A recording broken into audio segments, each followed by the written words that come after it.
The remote start operating range is approximately 200 feet from the vehicle. For remote start to function, the car must be in park with the ignition off and all doors must be closed and locked.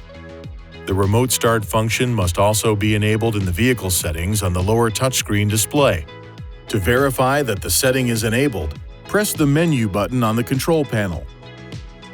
Touch Settings. Comfort and Convenience.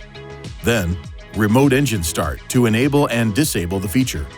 Laws in some communities and states may restrict or forbid the use of remote starters or require a person using remote start to have the vehicle in view.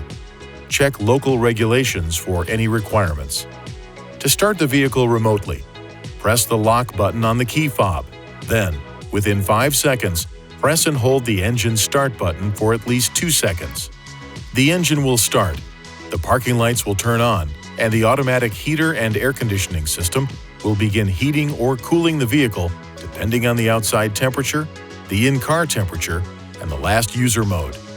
During this period, the heater and air conditioning display and buttons will not operate until the ignition switch is turned on. The engine will run for 10 minutes and then turn off.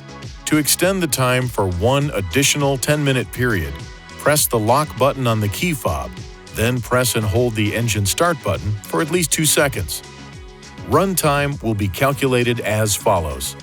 The first 10-minute run time will start when the remote start function is performed. The 10-minute extension will start immediately after the remote start function is performed a second time.